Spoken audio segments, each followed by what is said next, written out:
जलियांवाला बाग जिथे कि 13 अप्रैल 1919 में जनरल अडवायर की गोलियां का शिकार हुए सैकड़ियां के करीब स्वतंत्रता सैलानी शहीद होए ते उन्होंने शहीदों को श्रद्धांजलि देने जिथे देश विदेश तो दुनिया इत्थे पहुंचती है, उत्थे ही कई राजनीतिक पार्टियां के वड्डे लीडर भी इत्थे आके उन्होंने शहीदों को श्रद्धांजलि दे के जाते हैं। जिस दे चलते भारतीय जनता पार्टी हरियाणा के प्रदेश प्रधान श्री ओम प्रकाश धनखड़ भी जलियांवाला बाग शहीदों को श्रद्धांजलि देने पहुंचे। इस दौरान उन्होंने कहा कि जिथे साडा देश आज़ादी की 75वीं महाउत्सव मना रहा है, उत्थे ही सानू इन्हां शहीदों की श्रद्धांजलि को कदे भी भुलना नहीं चाहिए। फाइव न्यूज़ अमृतसर तो सुनील खोसला की रिपोर्ट।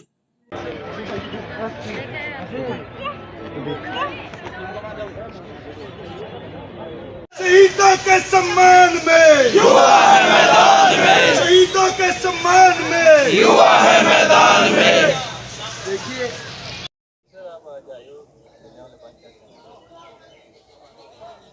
आज़ादी का अमृत महोत्सव, आज़ाद भारत अपना 75वां साल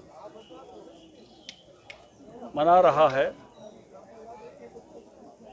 इस समय 90 साल की जो आज़ादी की लड़ाई चली 1857 से 1947 तक, उसके बहुत सारे पड़ाव हैं। प्रथम स्वतंत्रता समर हुआ 1857 में। लोग नेताजी सुभाष चंद्र बोस के साथ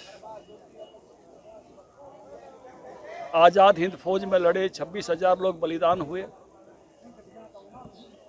लोग भगत सिंह, राजगुरु सुखदेव, चंद्रशेखर आज़ाद, राम प्रसाद बिस्मिल, अशफाक उल्लाह खां, ठाकुर रोशन सिंह, राजेंद्र लाहिड़ी के साथ क्रांतिकारी बन के लड़े। और कांग्रेस के आंदोलन में भी लोग लड़े। इस 75वें साल में उन सभी ज्ञात और अज्ञात वीरों को नमन करने के लिए आज हम जलियांवाला बाग में हैं। भारत की आज़ादी के लिए 3,27,000 लोगों की शहादत हुई है। उसमें से एक बड़ी संख्या जलियांवाला बाग में थी। आधिकारिक आंकड़े कुछ 100 के हैं, लेकिन अनाधिकारिक आंकड़े यहाँ के डॉक्टर स्मिथ के अनुसार 1800 लोग यहाँ बलिदान हो गए थे। आधिकारिक आंकड़े इस बाग में 388 के हैं। यहाँ के डीसी ऑफिस में 474 के हैं। लेकिन बड़ी संख्या में लोगों का यहाँ बलिदान हुआ। हम यहाँ इसलिए आए हैं कि हमारी युवा पीढ़ी कोई परकीय शासन कितना बुरा होता है इसको याद रखे। अगर हमने अपने बुरे दिनों को भुला दिया तो हमारे बुरे दिन फिर से आ जाएंगे। इसलिए हम आज़ादी के 75वें साल में जहाँ उन वीरों को नमन करें जिन्होंने आज़ादी के लिए बलिदान दिया, हम उन बातों को याद करें जो आज़ादी के बाद हमने पाई हैं। हमने उस पीड़ा और दर्द को भी याद करना है जो विभाजन की विभीषिका से उत्पन्न हुआ था या इस प्रकार के ब्रिटिश शासन के अत्याचारों से उत्पन्न हुआ था।